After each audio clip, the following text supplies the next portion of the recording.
দর্শক, কেন একজন বৃদ্ধ মহিলা রাসূল সাল্লাল্লাহু আলাইহি ওয়াসাল্লাম এর ভয়ে তার বাড়ি থেকে পালিয়ে যেতে চেয়েছিলেন? তো চলুন জেনে আসি। মদিনার একটি ছোট্ট গ্রামে একজন বৃদ্ধা মহিলা তার বাড়ির দরজায় চুপচাপ বসেছিলেন। তার সামনে তার রাখা একটি বোঝাইকৃত বস্তা ছিল, যেন সে কোথাও যাওয়ার প্রস্তুতি নিচ্ছে। তার মুখে উদ্বেগের রেখা স্পষ্ট দেখা যাচ্ছিল, তার চোখে এক অদ্ভুত অস্থিরতা।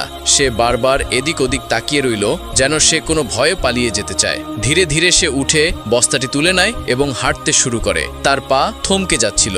একটু দূরে যাবার পর সে ক্লান্ত হয়ে বসে পড়ে। ক্লান্ত নিঃশ্বাস ফেলে সে বিড়বিড় করে বলে, আমি জানি না আমি কি কখনো সেই লোকটির সাথে দেখা করব, এবং যদি সে কিছু বলে তাহলে আমার হৃদয়ও কি বদলে যাবে? তার হৃদয়ে কেবল একটি নাম প্রতিধ্বনিত হচ্ছিল, মোহাম্মদ। হ্যাঁ, একই নাম যা শুনলে আত্মা কেঁপে ওঠে, যার কথা সরাসরি হৃদয়ে যায়, যা একবার শুনলে ভুলে যাওয়া কঠিন হয়ে পড়ে।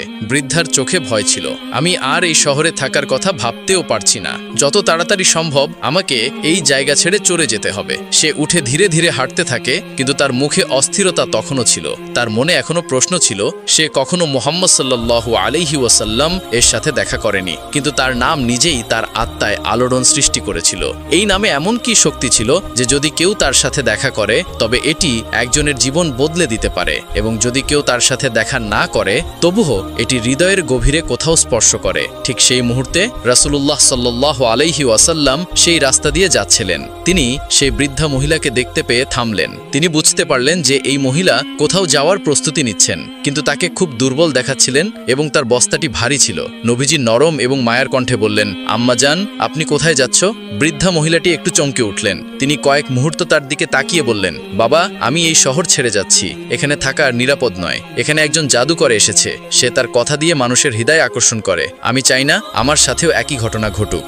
নবী সাল্লাল্লাহু আলাইহি ওয়াসাল্লাম মাথা নিচু করে বললেন। তিনি শান্ত থাকলেন এবং তার সব কথা শুনলেন। তারপর খুব শান্ত স্বরে বললেন, আম্মা জান, আমি কি আপনাকে সাহায্য করতে পারি? আপনার বস্তাটি বেশ ভারী দেখাচ্ছে। বৃদ্ধা মহিলা কয়েক মুহূর্ত ধরে তার দিকে তাকিয়ে রইলেন। তিনি মনে মনে ভাবতে লাগলেন, এই যুবকটি কেমন মানুষ? আজকাল কে কারো এত যত্ন করে? কিছুক্ষণ চিন্তা করার পর সে বলল, বাবা, তুমি যদি আমার বস্তাটি তোমার মাথায় বহন করো তাহলে আমার অনেক উপকার হবে। নবীজি হেসে এগিয়ে গেলেন এবং বস্তাটি তুলতে শুরু করলেন। বস্তাটি সত্যিই ভারী ছিল। তিনি বুঝতে পারলেন যে এই বয়সে এই মা এটা বহন করে কোথাও যেতে পারবেন না। তিনি খুব মৃদু স্বরে বললেন, আম্মা জান, আপনার বোঝাটা সত্যিই ভারী এবং আপনি এখন বৃদ্ধ হয়ে গেছেন। যদি আপনি অনুমতি দেন তাহলে কি আমি আপনাকে আপনার গন্তব্যে পৌঁছে দিতে পারি? এবার বৃদ্ধা মহিলাটি সম্পূর্ণ অবাক হয়ে গেলেন। এত মহৎ এবং দয়ালু ছেলে। সে কিছুক্ষণ চুপ করে রইল। তারপর একটা দীর্ঘ নিঃশ্বাস ফেলে বললেন, বাবা, এর চেয়ে বড় দয়া আর কি হতে পারে? তারপর আল্লাহর রাসূল সাল্লাল্লাহু আলাইহি ওয়াসাল্লাম তার কাঁধে সেই ভারী বোঝাটা তুলে নিলেন এবং ধীরে ধীরে সেই মহিলার সাথে হাঁটতে শুরু করলেন। বৃদ্ধা মহিলা ক্লান্ত ছিলেন। তিনি হ্যাঁ বলছিলেন, কিন্তু কথোপকথন চলছিল। হাঁটতে হাঁটতে সে নবীজির দিকে তাকিয়ে বলল, বাবা, আমি তোমাকে একটা কথা বলবো। যদি তুমি জ্ঞানী হও তাহলে এই শহর ছেড়ে চলে যাও। এখানে একজন খুব বিপজ্জনক জাদুকর এসেছে। তার নাম মুহাম্মদ। সে বলে যে সে একজন নবী। সে আমাদের দেবতাদের সম্পর্কে মিথ্যা বলে এবং মানুষকে বিভ্রান্ত করে। নবীজি চুপ করে শুনলেন। তিনি কোনো উত্তর দিলেন না। তার মুখে শুধু প্রশান্তি। কিছুক্ষণ পর মহিলাটি আবার বললেন, তার কথায় এমন জাদু আছে যে যে একবার তার কথা শুনবে সে তার হয়ে যাবে। ঈশ্বর জানেন কত মানুষ তার ফাঁদে পড়েছে। সে অনুতপ্ত স্বরে মাথা নাড়ল, যেন সে তাকে একটি বড় বিপদ সম্পর্কে সতর্ক করছে। নবীজি তখনও চুপ করে রইল। তিনি একটিও কথা বললেন না। মহিলাটি এবার একটু গম্ভীর হয়ে বললেন, বাবা, আমি সারা জীবন আমার দেবতাদের পূজা করেছি। আমি চাই না এই বয়সে আমার বিশ্বাসে কোনো পরিবর্তন আসুক। আমিও আমার পূর্বপুরুষদের মতোই জীবনযাপন করতে চাই। আমি মোহাম্মদের কথায় বিভ্রান্ত হতে চাই না। আমি তোমাকেও ব্যাখ্যা করছি, ছেলে, তার কাছ থেকে দূরে থাকো। পুরো যাত্রা জুড়ে সেই বৃদ্ধা মহিলা যুবকটিকে কেবল একটি কথাই ব্যাখ্যা করতে থাকেন। মোহাম্মদ নামে এক ব্যক্তি এই শহরে এসেছেন। তিনি বলেন যে তিনি একজন নবী এবং আরো অনেক কিছু। তিনি আমাদের পূর্বপুরুষদের শ্রদ্ধেয় দেবতাদের মিথ্যাবাদী বলেন। তিনি মানুষকে ধোঁকা দেন। মনে হয় তার কাছে কোনো জাদু আছে, যে একবার তার কথা শোনে সে তার হয়ে যায়। সেই মা বারবার এই সব কথা বলতে থাকেন, ছেলে, তার কাছ থেকে দূরে থাকো। সে খুব চালাক। ঈশ্বর জানেন সে কত লোককে বিভ্রান্ত করেছে। কিন্তু সেই যুবক কিছুই বলল না। সে কেবল চুপচাপ মাথা নিচু করে রইল। বৃদ্ধার বোঝা কাঁধে বহন করে ধীরে ধীরে হাঁটতে লাগলো, যেন সে কিছুই শোনেনি। দীর্ঘ ভ্রমণের পর দুজনেই তাদের গন্তব্যে পৌঁছে গেল। যুবকটি ধীরে ধীরে আম্মার বস্তাটি নামিয়ে দিল, এত সাবধানে যাতে সে কোনো সমস্যার সম্মুখীন না হয়। তারপর সে চুপচাপ ফিরে যেতে লাগলো। বৃদ্ধা মহিলাটি অবাক হয়ে গেল। বাছা, একটা কথা বলো, তুমি কে? তুমি আমাকে তোমার নামও বলনি। তুমি এত বোঝা বোঝা বহন করেছো, তুমি এত সাহায্য করেছো। আমি সবাইকে বলবো যে আজ পথে একজন ফেরেশতার সাথে দেখা হয়েছে। যুবকটি মৃদু হেসে বলল, মা, নাম জেনে আপনি কি করবে? আপনার কাজ শেষ হয়েছে। কিন্তু মহিলাটি অনড় ছিল। না বাছা, আমি জানতে চাই, তুমি এত ভালো, এত ভদ্র, এত ভদ্র, আমি অবশ্যই তোমার নাম জানতে চাই। যুবকটি কয়েক মুহূর্ত চুপ করে রইল, তারপর খুব মৃদু স্বরে বলল, মা, আপনি যাকে সারা পথ গালি দিচ্ছিলেন, যাকে আপনি জাদুকর, মিথ্যাবাদী, প্রতারক বলছিলেন, আমি সেই ব্যক্তি, আমি মোহাম্মদ। বৃদ্ধা অসাড় হয়ে গেল, তার ঠোঁট কাঁপতে লাগলো, তার চোখ বড় হয়ে গেল, তার গলা শুকিয়ে গেল। তুমি মোহাম্মদ? রাসূলুল্লাহ সাল্লাল্লাহু আলাইহি ওয়াসাল্লাম হেসে মাথা নত করলেন। হ্যাঁ মা, আমি মোহাম্মদ। মহিলাটির পুরো পৃথিবী যেন থেমে গেছে। মহিলাটি মনে করতে লাগলেন কিভাবে তিনি তাকে অপমান করেছিলেন, তিনি যা বলেছিলেন, আর সেই ব্যক্তিটি কোনো উত্তর না দিয়ে এবং অভিযোগ না করে তার বোঝা বহন করতে থাকলেন। চুপচাপ সবকিছু শুনছিলেন। মহিলাটির চোখ থেকে গরম অশ্রু ঝরতে লাগলেন। যাকে তিনি ভয় পেতেন এবং যাকে নিয়ে তিনি খারাপ কথা বলতেন, তিনিই সবচেয়ে করুণাময় ব্যক্তি হয়ে উঠলেন। এখন তিনি আর দাঁড়াতে পারলেন না। কাঁপতে কাঁপতে তিনি রাসূলুল্লাহ সাল্লাল্লাহু আলাইহি ওয়াসাল্লামের কাছে মাথা নিচু করে বসলেন। তার পায়ের উপর হাত রেখে তিনি কাঁদতে লাগলেন। আমি সারা পথ আপনাকে গালি দিয়েছি, অপমান করেছি, এবং আপনি একবারও কিছু বলেননি, বরং আপনি আমাকে সাহায্য করেছেন, আমার বোঝা বহন করেছেন। আমার কি বোঝা উচিত ছিল না যে একজন সত্যিকারের মহান ব্যক্তি এমনই হন? রাসূলুল্লাহ সাল্লাল্লাহু আলাইহি ওয়াসাল্লাম খুব বিনয়ের সাথে বললেন, হে মা, আপনি কি বলেছেন তা আপনি জানতেন না। যে জানে না তাকে যদি ধৈর্যের সাথে ব্যাখ্যা করা হয়, তাহলে একদিন তিনি অবশ্যই সত্য চিনতে পারবেন। বৃদ্ধা মহিলার কান্না থামছিল না। তিনি একটা দীর্ঘ নিঃশ্বাস ফেললেন, তারপর গভীর যন্ত্রণার সাথে বললেন, আমি অনেক বড় ভুল করেছি, আমাকে মিথ্যা শেখানো হয়েছিল। এখন আমি বুঝতে পারছি তুমি সত্যবাদী, তুমি ন্যায়পরায়ণ, তুমি অবশ্যই আল্লাহর প্রেরিত একজন রসুল। তারপর তিনি কাঁপতে কাঁপতে কিন্তু পূর্ণ আত্মবিশ্বাসের সাথে বললেন, আমি সাক্ষ্য দিচ্ছি যে আল্লাহ ছাড়া আর কেউ উপাসনার যোগ্য নয়, আর আমি সাক্ষ্য দিচ্ছি যে তুমি মুহাম্মদ অবশ্যই আল্লাহর প্রেরিত একজন রসুল। তারপর একদিন আবু জাহাল কুরাইশদের লোকদের একত্রিত করে রাগের সাথে বলল, হে কুরাইশরা, তোমরা কি দেখছো না যে মোহাম্মদ আমাদের ধর্ম ত্যাগ করেছে, আমাদের দেবতাদের গালি দিয়েছে, আমাদের পূর্বপুরুষদের সম্পর্কে খারাপ কথা বলে? তাই আজ আমি এই দেবতাদের সামনে শপথ করছি যে আগামীকাল আমি একটি বড় পাথর আনব এবং মোহাম্মদ যখনই সিজদায় যাবে, আমি সেই পাথর দিয়ে তার মাথা এমনভাবে চূর্ণ করব যে তার মাথা ভেঙে যাবে। তিনি বললেন, যদি তুমি আমাকে সমর্থন করতে চাও তাহলে তাই করো, এবং যদি আমাকে শত্রুদের হাতে তুলে দিতে চাও তাহলে তা করো। পরে বনু হাশিম আমার সাথে যা ইচ্ছা তাই করতে পারে। এই কথা শুনে কৌরেশের নেতারা আবু জাহালকে বলল, আমরা তোমার সাথে আছি, আমরা তোমার সাথে বিশ্বাসঘাতকতা করব না। তোমার উচিত মুহাম্মদ সাল্লাল্লাহু আলাইহি ওয়াসাল্লামকে কোনো চিন্তা না করে হত্যা করা। পরের দিন আবু জাহাল একটি খুব ভারী পাথর নিয়ে এসেছিল। তার উদ্দেশ্য ছিল বিপজ্জনক। সে কেবল সুযোগ খুঁজছিল। এখানে প্রিয় নবী সাল্লাল্লাহু আলাইহি ওয়াসাল্লাম কাবার কাছে এসে নামাজ পড়তে দাঁড়িয়েছিলেন। অন্যদিকে কৌরেশের নেতারা তাদের ঘরে বসে অপেক্ষা করছিলেন যে কেউ এসে তাদের খবর দেবে যে মুহাম্মদ সাল্লাল্লাহু আলাইহি ওয়াসাল্লাম আর এই পৃথিবীতে নেই। প্রিয় নবী সাল্লাল্লাহু আলাইহি ওয়াসাল্লাম সিজদায় যাওয়ার সাথে সাথে আবু জাহাল সুযোগ দেখে পাথরটি তুলে ধীরে ধীরে নবী সাল্লাল্লাহু আলাইহি ওয়াসাল্লামের দিকে এগিয়ে যেতে শুরু করে। কিন্তু খুব কাছে পৌঁছানোর সাথে সাথেই হঠাৎ তার অবস্থা বদলে যেতে শুরু করে। সে জোরে কাঁপতে শুরু করে। ভয়ে তার মুখ ফ্যাকাশে হয়ে যায়। তার যে পাথরটি সে তার বুকে তুলেছিল হাত জমে গেল। সে নড়াচড়া করতে পারছিল না। ভয়ে সে দৌড়ে দূরে দাঁড়িয়ে রইল। কুরাইশরা অবাক হয়ে তার কাছে ছুটে এসে বলল, আবু জাহেল, কি হয়েছে? তুমি পিছন ফিরে কেন? আবু জাহেলের কণ্ঠ কাঁপছিল। সে বলল, আমি মোহাম্মদের কাছে পৌঁছানোর সাথে সাথেই আমার সামনে একটি খুব বড় উট এসে দাঁড়ালো। আমি আমার জীবনে এত ভয়ঙ্কর উট কখনো দেখিনি। মনে হচ্ছিল যদি আমি এক পাও এগিয়ে যাই তাহলে তা আমাকে তৎক্ষণাৎ পিষে ফেলবে। কয়েকদিন পর সাহাবীগণ যখন প্রিয় নবী সাল্লাল্লাহু আলাইহি ওয়াসাল্লামকে এই বাক্যটি সম্পর্কে জিজ্ঞাসা করলেন, তখন তিনি সব কিছু বললেন। একটু পরে মুহাম্মদ সাল্লাল্লাহু আলাইহি ওয়াসাল্লাম মসজিদুল হারামের দিকে রওনা দিলেন। সেখানে পৌঁছে তিনি সূরা আর লাকের আয়াত তেলাওয়াত শুরু করলেন। যখন তিনি সেই আয়াতে পৌঁছালেন যেখানে সিজদার কথা বলা হয়েছে, ঠিক সেই মুহূর্তে তিনি সিজদায় পড়ে গেলেন। অন্যদিকে কেউ আবু জাহেলকে বলল, আবু জাহেল, মুহাম্মদ সাল্লাল্লাহু আলাইহি ওয়াসাল্লাম সিজদা করছেন। এই কথা শুনে আবু জাহেল রাগে ক্ষিপ্ত হয়ে নবী সাল্লাল্লাহু আলাইহি ওয়াসাল্লামের দিকে দৌড়ে গেল। সে কাছে চলে গেল, খুব কাছে চলে গেল, কিন্তু কাছে আসার সাথে সাথেই হঠাৎ বিপরীত দিকে দৌড়ে গেল। আবু জাহেলের সঙ্গীরা অবাক হয়ে জিজ্ঞাসা করল, আবু জাহেল, কি হয়েছে? তুমি কেন পিছনে দৌড়ে এসেছো? আবু জাহেলের অবস্থা অদ্ভুত ছিল। সে প্রচন্ড কাঁপছিল। সে কাঁপতে কাঁপতে বলল, আমি যা দেখছি তা কি তোমরা দেখতে পাচ্ছ দেখছো না? সবাই অবাক হয়ে গেল। তারা জিজ্ঞাসা করলো, তোমরা কি দেখতে পেলে? আবু জাহেল বলল, আমি আগুনের একটি খুব ভয়ঙ্কর গোলা আমার দিকে এগিয়ে আসতে দেখলাম। এটি এতটাই ভয়ঙ্কর ছিল যে আমি ভেবেছিলাম এটি আমাকে পুড়িয়ে ছাই করে দেবে। সুবহানাল্লাহ। আল্লাহ তাআলা তার প্রিয় নবী সাল্লাল্লাহু আলাইহি ওয়াসাল্লামকে কিভাবে রক্ষা করেছিলেন। একদিন আবু জাহেল আমাদের প্রিয় নবী সাল্লাল্লাহু আলাইহি ওয়াসাল্লামের সামনে এসে দাঁড়ালেন। তিনি তার উভয় হাত মুষ্টিবদ্ধ করে নবী সাল্লাল্লাহু আলাইহি ওয়াসাল্লামকে বললেন, হে মুহাম্মদ, যদি আপনি আজ আমাকে বলেন যে আমার এই দুই হাতের মুষ্টিতে কি আছে, তাহলে আমি আল্লাহর উপর ঈমান আনব,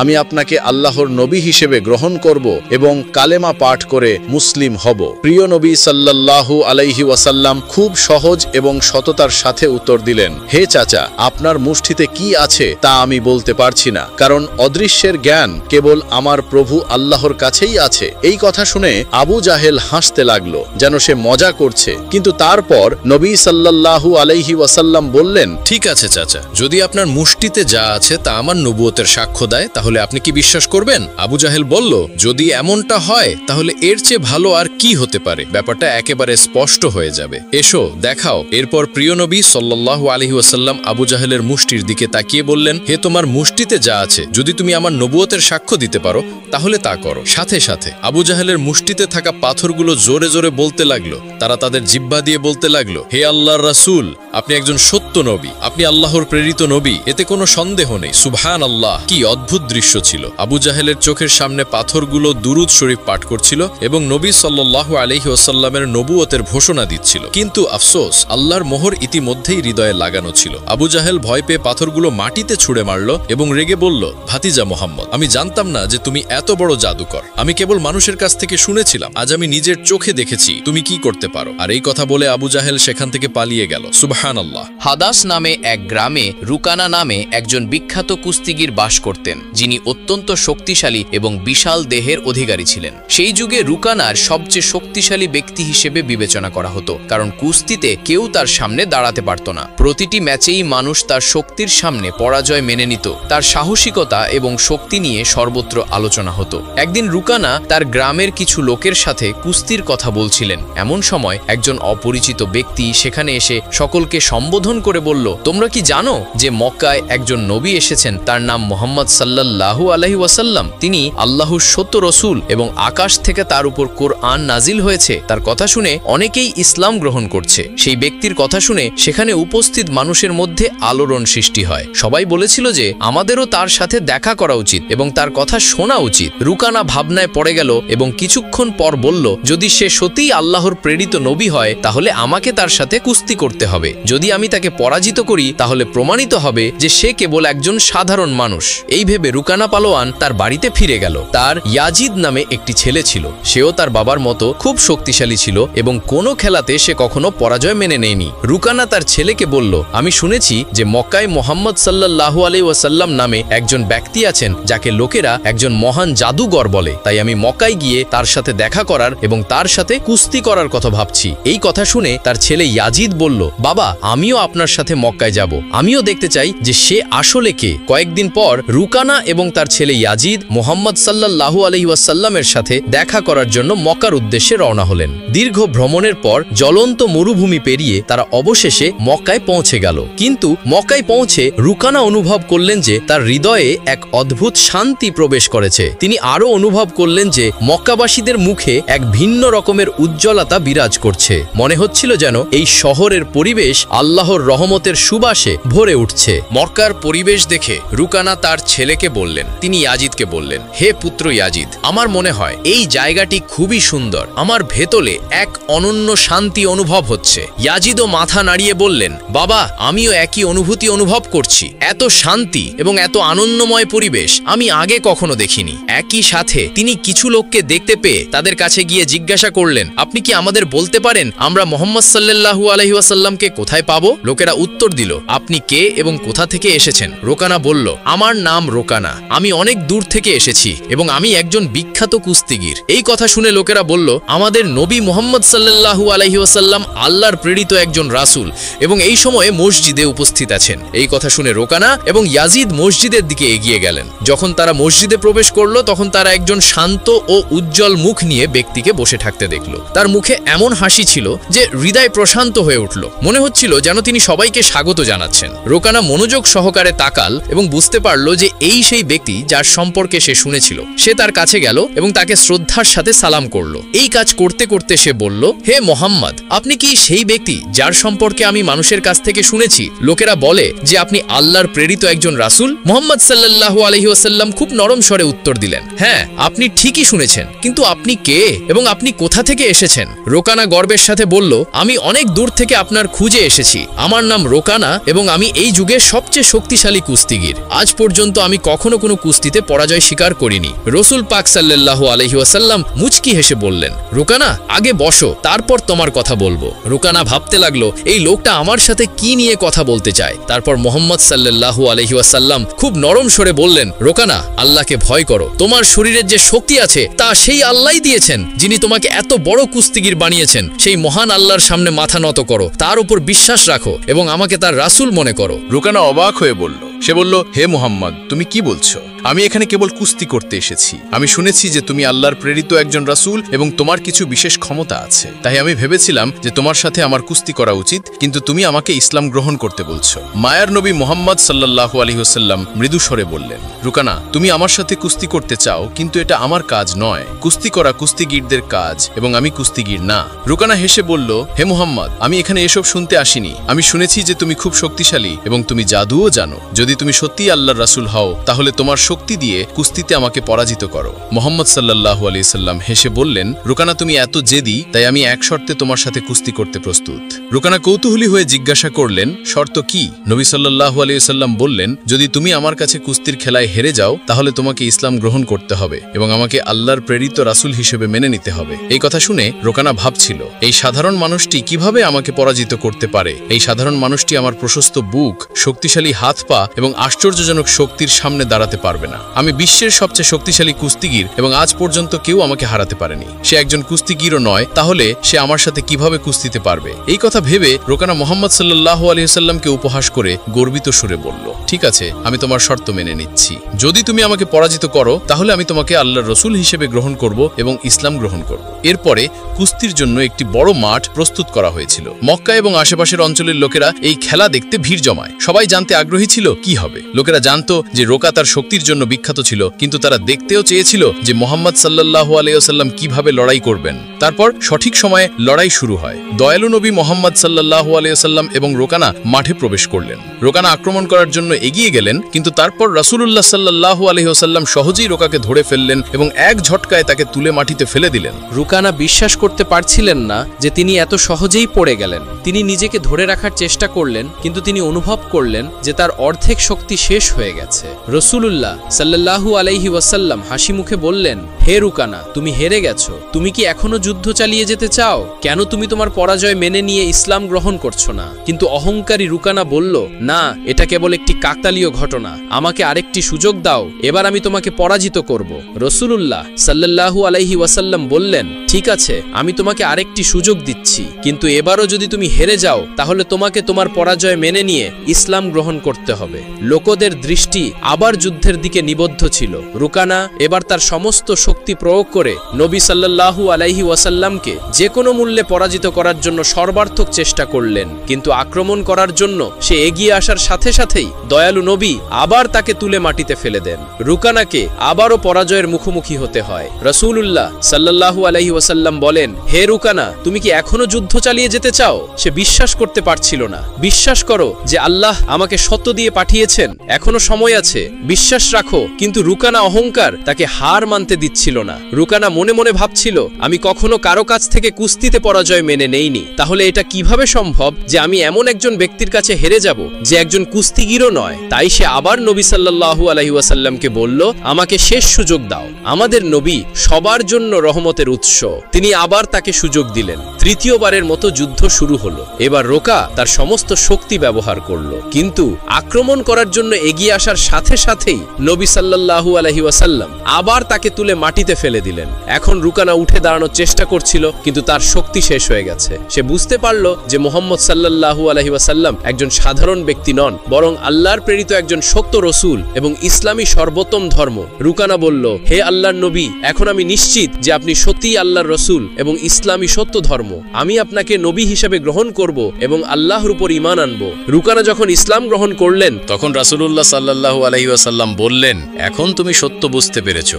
বাস্তবে একজন মানুষ কখনোই তার শক্তির চেয়ে শক্তিশালী হয় না। আল্লাহ আমাকে যে শক্তি দিয়েছেন তার কারণেই আজ আমি আমার কাছে হেরে গেছি, এবং আল্লাহ ইচ্ছায় তুমি এত বড় কুস্তিগীর হয়েছো। যদি আল্লাহ না চাইতেন তাহলে তোমাকে হারানোর শক্তি আমার থাকতো না। রসুল সাল্লাল্লাহু আলাইহি ওয়াসাল্লামের এই কথা শুনে রুকানার চোখে পানি এসে গেল। তিনি খুশি ও শান্তির সাথে ইসলাম গ্রহণ করলেন। এই ঘটনাটি ছিল আমাদের নবীর মহত্বের এক জীবন্ত অলৌকিক ঘটনা। কিন্তু তারপর তার সামনে আরেকটি চ্যালেঞ্জ এসে দাঁড়ালো। রুকানা পুত্র ইয়াজিদ, যিনি নিজে একজন বিখ্যাত ও শক্তিশালী কুস্তিগীর ছিলেন, তার বাবার পরাজয় মেনে নিতে প্রস্তুত ছিলেন না। তার ভিতরে এক অদ্ভুত আত্মবিশ্বাস ছিল যা তাকে তার বাবার পরাজয়ের প্রতিশোধ নিতে প্ররোচিত করছিল। রাগ ও উৎসাহে ভরা ইয়াজিদ রসুল সাল্লাল্লাহু আলাইহি ওয়াসাল্লামকে চ্যালেঞ্জ জানালো, তুমি আমার বাবাকে কুস্তিতে পরাজিত করে প্রমাণ করেছো যে তুমি একজন অসাধারণ ব্যক্তি, কিন্তু এখন আমি তোমার শক্তি পরীক্ষা করতে চাই। তুমি কি আমার সাথে কুস্তি করবে? রাসূল সাল্লাল্লাহু আলাইহি ওয়াসাল্লাম ইয়াজিদের চোখের দিকে তাকিয়ে বুঝতে পারলেন যে তার হৃদয়ে এখনো সন্দেহ রয়েছে। তার ঈমানের আলোর প্রয়োজন ছিল, তাই সে হাসি মুখে তার চ্যালেঞ্জ গ্রহণ করে। ইয়াজিদ গ্রহণ করে এবং যুদ্ধের জন্য নিজেকে প্রস্তুত করে। সেও তার বাবার মতো শক্তিশালী ছিল এবং সে কখনো কারো কাছ থেকে পরাজয় মেনে নেয়নি। তার মনে কেবল একটি কথাই চলছিল যে সে নবী মুহাম্মদকে পরাজিত করবে এবং তার বাবার পরাজয়ের প্রতিশোধ নেবে এবং তার পরিবারের সম্মান ফিরে পাবে। যখন কুস্তি শুরু হলো, ইয়াজিদ তার সমস্ত শক্তি প্রয়োগ করে নবী মুহাম্মদকে আক্রমণ করল, কিন্তু আমাদের নবী সহজেই প্রতিটি আক্রমণ প্রতিহত করলেন। ইয়াজিদ অবাক হয়ে গেল। তারপর রাসূলুল্লাহ সাল্লাল্লাহু আলাইহি ওয়াসাল্লাম তাকে সুযোগ দিলেন যাতে সে তার পূর্ণ শক্তি চেষ্টা করতে পারে। ইয়াজিদ পূর্ণ শক্তি দিয়ে আক্রমণ করল, কিন্তু এবারও রাসূলুল্লাহ সাল্লাল্লাহু আলাইহি ওয়াসাল্লাম তাকে মাটিতে ফেলে দিলেন। ইয়াজিদের শরীর এত জোরে মাটিতে আঘাত করল যে তার মনে হলো যেন তার হাড় ভেঙে গেছে। সে আবার উঠে দাঁড়ানোর চেষ্টা করল, কিন্তু তার পায়ে আর শক্তি অবশিষ্ট রইল না। যখন সে মুহাম্মদ সাল্লাল্লাহু আলাইহি ওয়াসাল্লামের দিকে তাকালো, তখন তার মুখে হাসি ফুটে উঠল, একটা প্রশান্ত হাসি হেসে উঠল। তখন রাসূলুল্লাহ সাল্লাল্লাহু আলাইহি ওয়াসাল্লাম বললেন, এখন তুমি সত্য বুঝতে পেরেছো। বাস্তবে একজন মানুষ কখনোই তার শক্তির চেয়ে শক্তিশালী হয় না। আল্লাহ আমাকে যে শক্তি দিয়েছেন তার কারণেই আজ আমি আমার কাছে হেরে গেছি, এবং আল্লাহ ইচ্ছায় তুমি এত বড় কুস্তিগীর হয়েছো। যদি আল্লাহ না চাইতেন তাহলে তোমাকে হারানোর শক্তি আমার থাকতো না। তারপর আমাদের নবী তার হাত ধরে বললেন, হে ইয়াজিদ, তুমি সত্যিই সাহসী, কিন্তু মনে রেখো আসল ক্ষমতা আল্লাহর রব্বুল আলামিনের হাতে। ইয়াজিদ দেখলেন আল্লাহ তার নবীকে কত ক্ষমতা দিয়েছেন। নবী সাল্লাল্লাহু আলাইহি ওয়াসাল্লাম জিজ্ঞাসা করলেন, ইয়াজিদের হৃদয় কি এখনো কোনো সন্দেহ আছে? এই কথা শুনে ইয়াজিদের চোখ থেকে অশ্রু ঝরতে লাগলো। তিনি হযরত মুহাম্মদ সাল্লাল্লাহু আলাইহি ওয়াসাল্লামের সামনে আত্মসমর্পণ করলেন এবং বললেন, হে আল্লাহর রাসূল, আজ আমি আমার জীবনের সবচেয়ে বড় শিক্ষা পেয়েছি। আমি সাক্ষ্য দিচ্ছি যে আল্লাহ ছাড়া আর কেউ উপাসনার যোগ্য নয় এবং আপনি আল্লাহর সত্য নবী। কিছুক্ষণের মধ্যে ইয়াজিদের ইসলাম গ্রহণের খবর সমগ্র আরব জুড়ে ছড়িয়ে পড়ল।